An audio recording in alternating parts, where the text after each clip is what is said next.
Hey everybody, Joe from Joe of All Trades, bringing you another video today covering a movie which I think is highly underrated and you should check out. I'm now calling this series of episodes Cinema Sleepers. Moving on from Flick Picks for certain reasons. You can check out my last video and see why, but I want to jump right into this movie. We're covering 2002's Narc, written and directed by Joe Carnahan and starring Jason Patric and Ray Liotta. So I want to tell a little story, okay? I love movies. I always have. Going to the theater was always like a family tradition. The art of film, sitting in the cinema, has impacted me beginning at a very young age. My mom would always take us to the Village Theater right on the border of Akron and Fairlawn, Ohio, where we would catch movies for $1. These movies they had already been at the big theater, they had already been at uh, General Cinema or Regal Cinema, and General eventually became AMC. But then after they had, run their time at the big theater, the more expensive theater, they got taken to the Village, and we got to watch them there for like $1. So we would go there all the time and watch, those movies. And back in the day, there was a year, 18 months, what have you, before a film would make it to video. So a lot of the times, if you didn't catch it at the Village, you weren't going to see it for like another 6 months to a year. So, it was a really great opportunity to catch um, newer, not brand new, but newer releases for cheap. And that's what we did as kids. The older I got, I would have my dad take me to more serious movies, something I thought was going to be cool, but maybe like not something I want to sit there and watch with my mom. But, I would have him take me. Um, so the year's 2002. I'm 14 years old. My intrigue in film has begun to explore more gritty, serious, thought provoking films. Some people kind of have this time where they want to mature through music or physical art, but mine was, of course, movies. Narc was released in December of 2002. I was a huge fan of Ray Liotta at the time. Field of Dreams, Goodfellas, Copland, even Operation Dumbo Drop was one of my favorite Disney movies as a kid. I saw the trailers for this film. It was exactly what I was looking for at the time. Um, and I saw it. Obviously, to this day, I think it's a fantastic film. This is also probably the first film that made me recognize the difference between huge, Hollywood movies and independent movies. Um, there, I didn't really know that there was this whole subgenre of movies where they're not blockbusters making a ton of money or have backing of a huge production company. Rather, it's an assemblage of people dedicated themselves to capturing great stories or performances, and a lot of the times they're really risking their own skin to do it. Joe Carnahan really financially put himself at risk to make sure that this movie happened. And Ray Liotta eventually came on as a producer.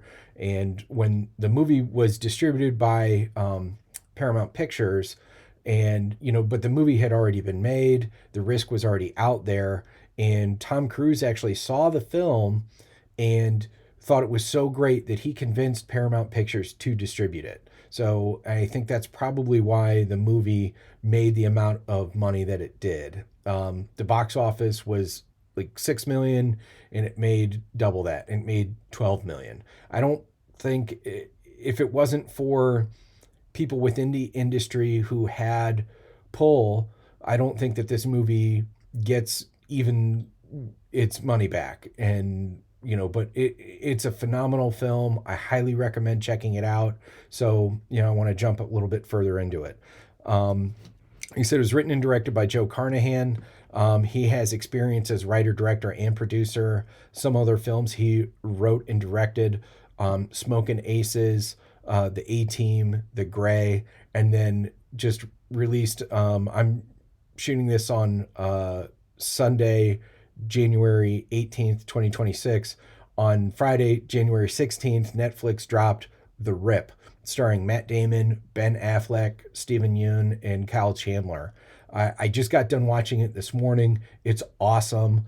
It's yeah, another great cop thriller from Joe Carnahan, and very different than Narc, but it's also a great movie. So if you haven't seen it yet, go hop over to Netflix and check it out. Um, but like, the guy obviously, he knows very much about, he knows how to tell a gritty story, which this absolutely is. Other than Liotta, it's starring Jason Patric, who's also in Sleepers, Rush, where he plays another, which I've already covered on this channel, where he plays a undercover narcotics officer in that movie. It's a very different movie, very different style, and his characters are actually very different despite being the same type of police officer. Chi McBride, and this movie also has a great performance by Busta Rhymes. I wouldn't say he's starring in it. He's definitely like a character actor, but he has a phenomenal scene in the film towards the end. I don't. This is a thriller, so I don't want to get too much into anything, but he really is good in this film. The synopsis: it basically, Nick Tellis, that's Jason Patric's character, is a suspended undercover narcotics officer who is assigned to investigate the murder of Michael Calves, another undercover narcotics officer, with Calves's partner Henry Oak in tow. And this takes place in Detroit. It's Detroit PD, so that just goes to add to the gritty nature of this film. The critical reception, it's currently got an 84% approval rating on Rotten Tomatoes. Roger Ebert gave it 3 stars, and I'll just quote what Ebert said because I think it's pretty fitting. I can't really word it better than him. In terms of urban wasteland, the movie descends to a new level of grittiness. The streets aren't mean, they're cruel, and to work them is like being the garbage man in hell. And it's very fitting. It's great writing by Raj. So, couldn't, that really is telling what this movie is. Chuck Rudolph of Slant Magazine wrote, Liotta is destined to be remembered for his daunting work in this film. He allows Oak's imposing nature to run far deeper than a mere facade, but it is Patric who embodies the film's soul, quiet, tentative, but capable of meeting Oak toe-to-toe. It's a remarkable piece of acting that suggests the unknowable state of turbulence and frustration that comes with investigating violent crimes. And that's also very telling, very fitting. It's absolutely true. These two are just a masterclass of acting, operating against each other. Well, acting against each other. It's just two great actors really killing it, throwing 110, whatever you want to say. My notes on the film is the opening scene pretty much grabs you by the balls and it doesn't let you go for the rest of the film. I mean, it is like taking a polar bear plunge into this world that is this dark, ugly, nasty place of, drugs in blighted Detroit. The color scheme matches the themes of the film. A lot of black, gray, dark blues, wintertime Detroit. I'm, here in Northeast Ohio, very similar kind of, aesthetic during this time of year. And then also in a blighted area, I'm from Akron, Ohio. These, it's very similar to that of Detroit, and you'd really it really is a realistic portrayal of that kind of community. Unfortunate, saying community, but that kind of area, rough areas. The cinematography and editing screams auteur filmmaking. The opening scene that I just talked about, it's using a shaky handy cam, and it's a scene where Jason Patric is running after a bad guy. Let's just put it that way. And it's almost if you are running right alongside him in the course of this. And it just really throws you into the scene, this world. It's really great filmmaking. John Ortiz, character actor, ton of different movies. He's really phenomenal. He has a great scene in this movie as a junkie. It's screwed up, but somewhat somewhat funny, entertaining. It's just, yeah, it's some of the stuff that you see in this movie or what goes on kind of like surprises you of how just seedy it gets. Like I said, Busta Rhymes' performance is awesome. The dialogue through this movie, as it's a thriller, like I said, and just how everything unfolds, and the back and forth dialogue between Liotta and Patric as everything unfolds, phenomenal.